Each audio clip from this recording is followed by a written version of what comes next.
यही हम गलती करते आ रहे हैं, यही हम गलती करते चले आ रहे हैं। काफ़ी समय से हमने खाने का ना प्रचलन चेंज कर दिया कि जो दवाई आप ले रहे हो वो कंट्रोल भी नहीं कर पा रही। उसको कंट्रोल करना, मेंटेन करना तो एक चीज़ है, वो भी नहीं हो रहा। तभी तो वो बढ़ती चली जा रही है, तभी तो वो डायलिसिस पे जा रहे हैं, तभी तो पेशेंट इंसुलिन पे आ जाते हैं सीधा।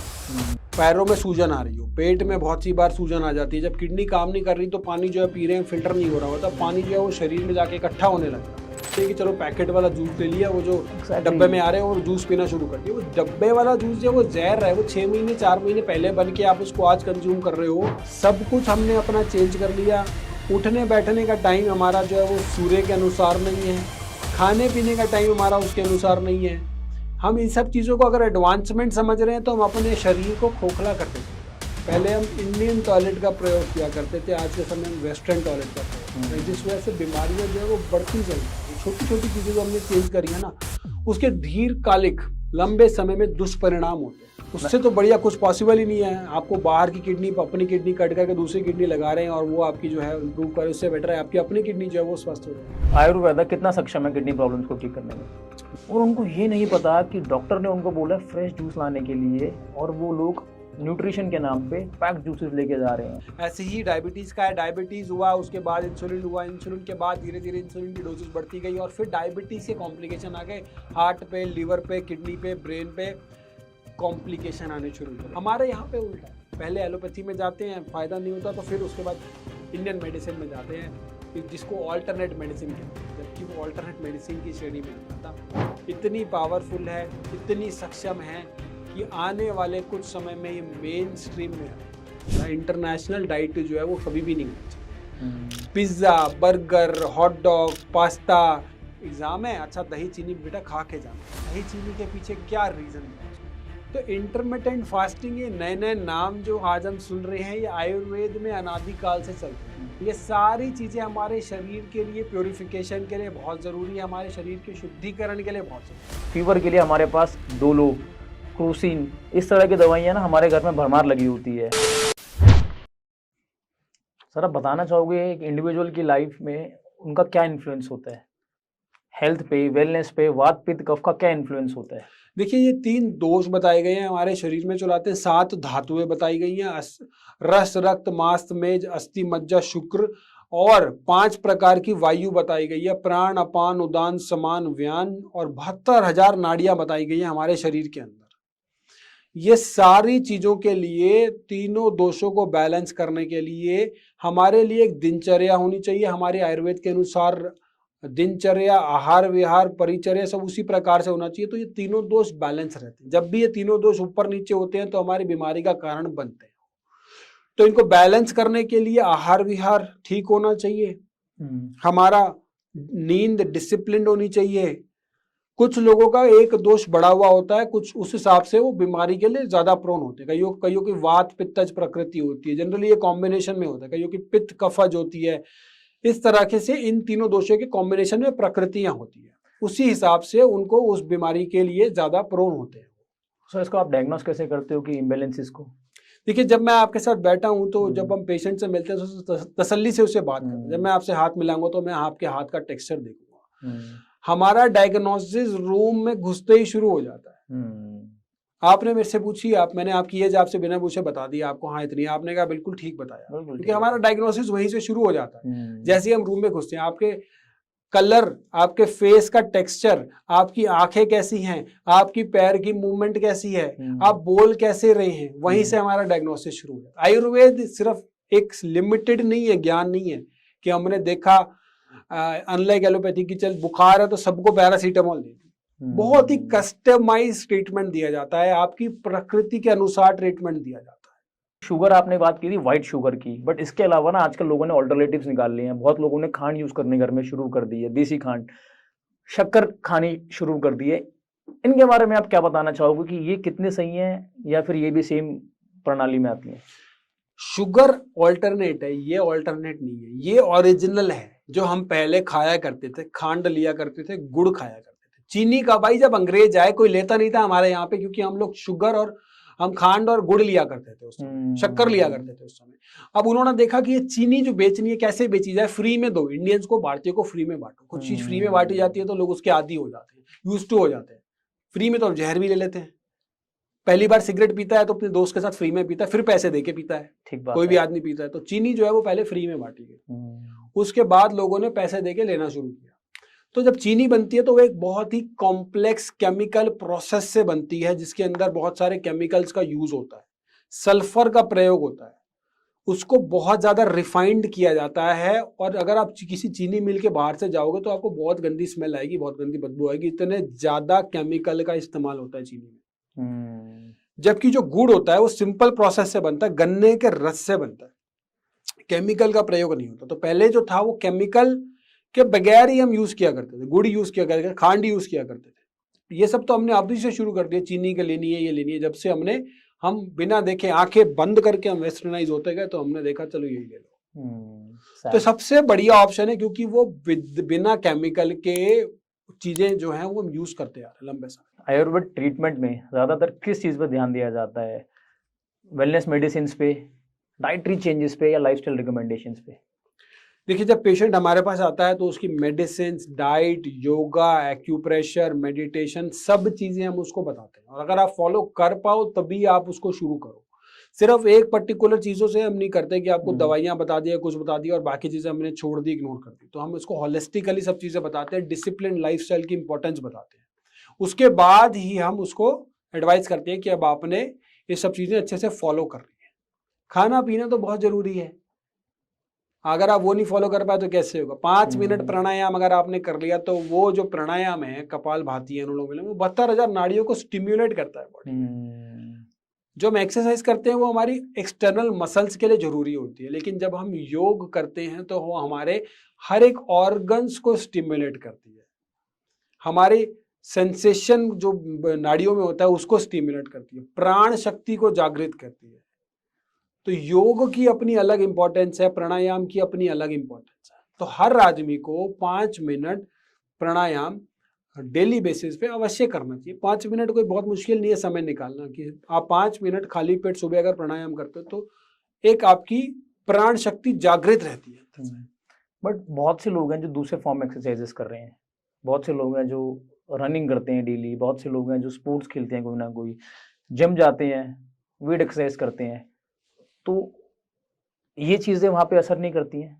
आप वो सारी एक्सरसाइज कीजिए, बॉडी के लिए बहुत अच्छी है, हमारी मसल्स के लिए बहुत अच्छी है, मसल्स के लिए सारी एक्सरसाइज आर वेरी गुड। लेकिन जब हम योग की बात करते हैं तो योग सिर्फ मसल्स तक सीमित नहीं है, वो ऑर्गन्स तक सीमित है। योग में जो है वो हम जो सांस लेते हैं उसको नियमित करके हम जो है सारी नाड़ियों को प्रज्वलित करते हैं। तो योग इज मोर, इट्स सिंपल है लेकिन वो इंटरनल तक हमें फायदा देता है। वो मोर ऑफ एक्सटर्नल एक्सरसाइज है, ये मोर ऑफ इंटरनल एक्सरसाइज है।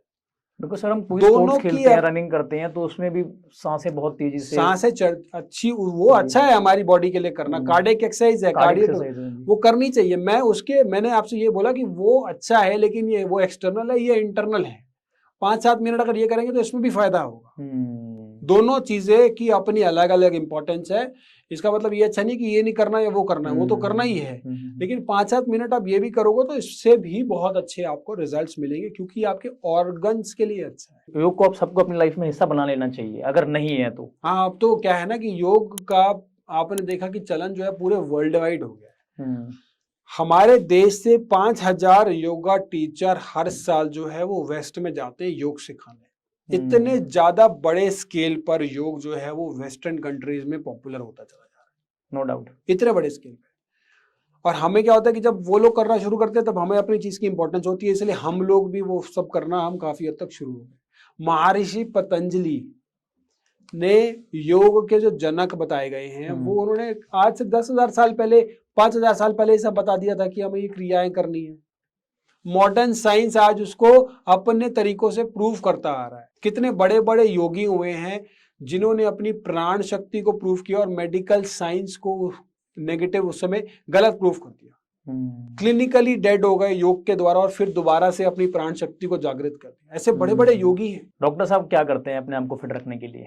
देखिए, सारी चीजें जो मैं आपको बता रहा हूँ ये सारी चीजें मैं डेली बेसिस पे करता हूँ, और योग भी मेरी डेली लाइफ में इंक्लूडेड रहता है। जब भी सुबह उठें तो ऊपर वाले का, भगवान का शुक्राना जरूर कीजिए। और क्योंकि देखिए हम जब ये करते हैं ना तो हम हमारा सारा ध्यान उस पर आ जाता है कि हमारी जिंदगी में आज हमारे पास क्या है और क्या नहीं है, उससे हमारा ध्यान हट जाता है, क्या खो दिया उससे ध्यान हट जाता है। जब हम सुबह 2-5 मिनट ऊपर वाले का, अपने इष्ट देवता का शुक्रिया करते हैं तो हमारे को डिप्रेशन में जाने के चांसेस बहुत कम हो जाते हैं। पार्किंसन की संभावना घट जाती है, डिमेंशिया की संभावना घट जाती है। सुबह उठ के सबसे पहले ऊपर वाले का शुक्राना। बहुत से लोग कहेंगे क्या करें, क्या मेरे पास तो कुछ है नहीं, क्यों मैं शुक्राना करूं।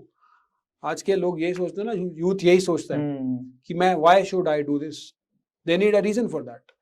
So the most important reason is that there are around 2.5 lakh people who haven't seen the next day. 2.5 lakh लोगों ने वो सुबह नहीं देखी, तो आप उनमें से हो जिन्होंने वो सुबह देखी। आपने रात का भोजन खाया, मेरे ख्याल 30 से 40% पूरे देश की, पूरे दुनिया की आबादी में शायद उनको 2-3 समय का भोजन भी नहीं मिल पाया होगा। आपके हाथ में एक फोन है, स्मार्टफोन, जिससे आप वीडियो देख पा रहे हो, बहुत से लोगों के हाथ में वो भी नहीं होगा। तो ये मुझे लगता है कि अगर हम देखने लगे तो आज हमारे पास क्या है, तो हमारा ध्यान, हमारी सब चीजें जो है वो उसी हिसाब से चलनी लग जाती है। ग्रैटिट्यूड बहुत जरूरी है। Gratitude is very important.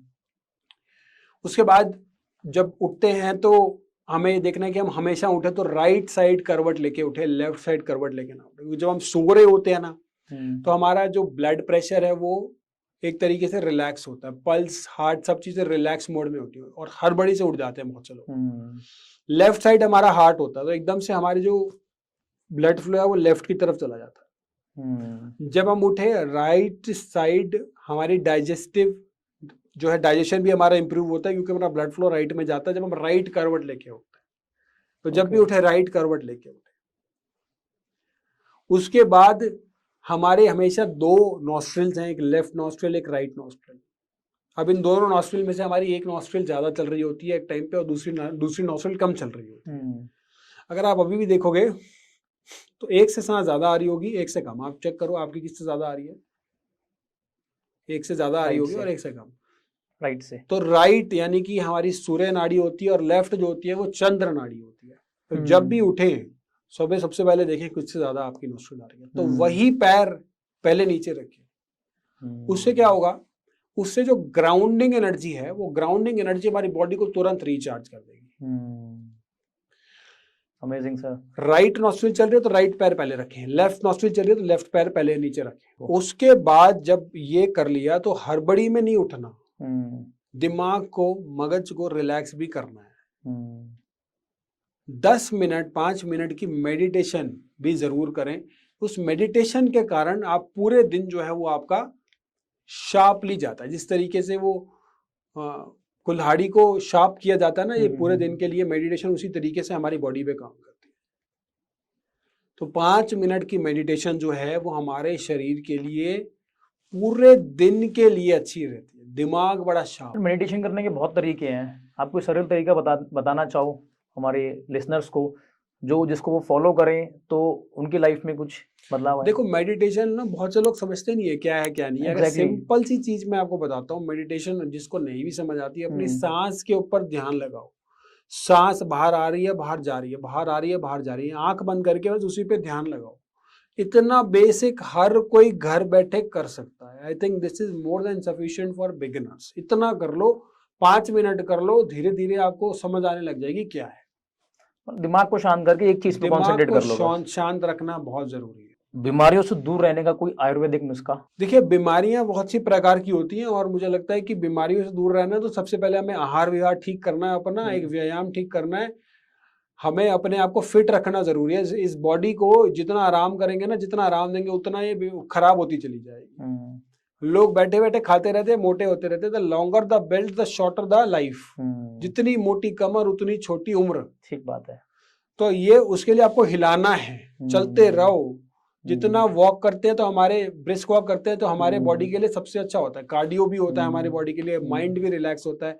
10 minute nature के करीब भी रहें, 5 मिनट हो सके तो पूरे दिन में ये घास पे नंगे पैर करके भी चलें। उससे हमारी बॉडी में जो फ्री रेडिकल्स होते हैं वो भी डिस्ट्रॉय होने शुरू होते हैं। जब हमारा ग्राउंडिंग इफेक्ट आता है हमारे पैरों से, जमीन के थ्रू। तो ये सब चीजें जो है, बेसिक चीजें जो है हम भूलते चले जा रहे हैं। मुझे लगता है कितने लोगों ने तो शायद सालों साल जुराबे उतार के नंगे पैर भी नहीं चलते होंगे सर पहले कहा जाता शहरों था में। आंखें खराब है नंगे पांव चलो घासों पे, लिटरली काम सर फायदा करता है ये, आज जैसा आपने बताया ये मैं आपसे पूछना चाहूंगा, ये फायदा करता है या नहीं? सब चीजें अगर देखी जाएं तो हमें जो जो हम चीजें बेसिक छोड़ते चले आ रहे हैं, जो हम चीजें भूलते चले आ रहे हैं, वो सारी चीजें ना बड़ी साइंटिफिक है। आज हम क्या हम हर चीज में रीजन ढूंढते हैं, क्वेश्चन ढूंढते हैं, हम पूछते हैं कि क्या है क्या नहीं है। पहले के जमाने में माँ बाप कहते थे पानी पी रहा बैठ जा, खड़े होके मत पी। वो कहते थे अच्छा, हम पूछते थे क्यों, क्योंकि हम तो साइंटिफिक होते चले गए। अब उनके पास उस समय हो सकता है साइंटिफिक रीजन ना हो।